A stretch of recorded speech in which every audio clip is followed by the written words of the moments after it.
Okay, now we're going to move on to the ordinance.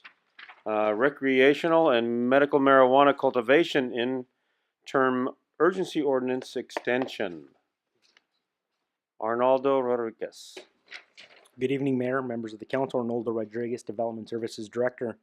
The item before you this evening is a request to extend the urgency ordinance that was initially considered and adopted by the council on April the 18th of 2017. At that meeting, the urgency ordinance that was presented pursuant to state law was enacted for 45 days. At the termination of those 45 days, the urgency ordinance would sunset. However, the state law also allows a local jurisdiction to extend that urgency ordinance for a period of 10 months and 15 days. So the request this evening is to extend the identical urgency ordinance that was initially adopted on April the 18th of 2017 for an additional 10 months, 15 days.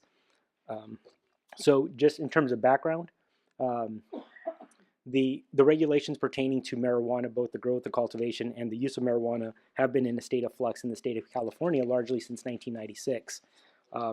Quite frankly, probably one of the key propositions that has resulted in a lot of local jurisdictions taking immediate action was Proposition 64, which was approved by the voters November of 2016.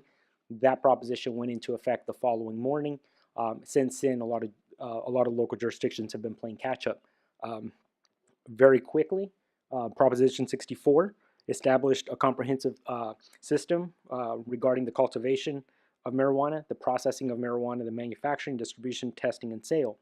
The key nuance in terms of Proposition 64 and how it impacted Yuba City historically had a medical marijuana cultivation ordinance. The key characteristic or variable of Proposition 64 being that it also applied to recreational marijuana and not simply medical marijuana.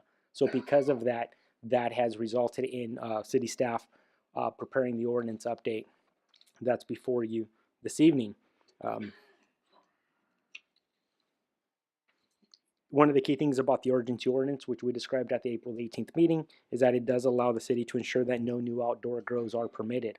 However, new grows, indoor grows, would be permitted both for recreational and for medicinal purposes, subject to standards which are outlined in the staff report.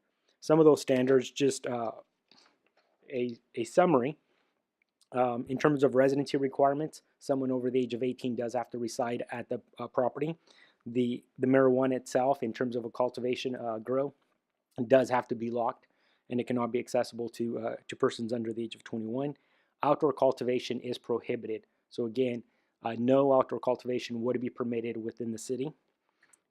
Indoor cultivation is limited to 75 square feet, and you may not exceed 6 plants. There are some setback requirements. The setback requirements on the overhead are, there are a handful of nuances to this. However, for the most part, it's largely a 10-foot rear yard setback with side yard setbacks of 5 feet. Again, there are a couple of exceptions to that. Flooring may not occur on carpeted surfaces. Primary reason for that is for the fear of fire. A ventilation system is required.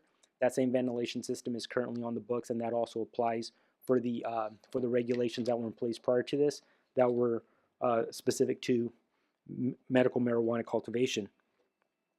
We do have standards for lighting of marijuana, which is extremely common. So there are standards outlined in the code. Cultivation of marijuana in non-residential districts is not permitted. So if you happen to have a piece of property that's commercial or industrial, it would not be permitted. The exception to that is if you were to happen to have a non-conforming home in those areas. So if it's a non-conforming home, and if that home was built prior to well, it would obviously be permitted, then obviously you can have medical or grows in those areas. Commercial cultivation is prohibited. The sale of marijuana is prohibited. Dispensaries are prohibited. And at the same time, any evidence of cultivation is prohibited from the public right-of-way, and the penalty is $250 a day for the violation. Or for a violation.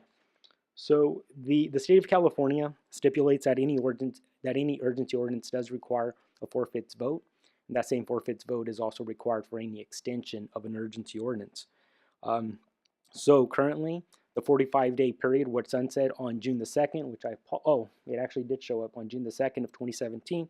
However, if the extension were to occur this evening, that would kick it out to April 18th of 2018, which I have on the following slide, or 2 slides from now. After during the 1-year extension period, the 10-month, 15-day extension period, the council can adopt one extra 1-year extension. So you have a 45-day period, which we're currently in. We have the 10 months, 15-day period, and then after that, we could have an additional 1-year period. And every extension does require 4/5 vote. In terms of CEQA, CEQA only applies to projects which have the potential for causing a significant effect on the environment. Staff does not believe that this is subject to CEQA simply because there's no possibility of significant effects pursuant to the CEQA guidelines. And this evening, staff is recommending that the City Council conduct a public hearing and that the Council adopt an extension of the interim urgency ordinance enacting development provisions for the recreational and medical marijuana cultivation. And the ordinance would be effective for 10 months, 15 days, beginning on June the 2nd, 2017, and sunsetting on April the 17th, 2018, unless an additional 1-year extension was brought back before the City Council for consideration at a future date. During the next 10 months and 15 days, one of the things that staff is going to be reviewing is we're going to be looking at the state guidelines as they're coming out. Again, the situation is very fluid. The state of California is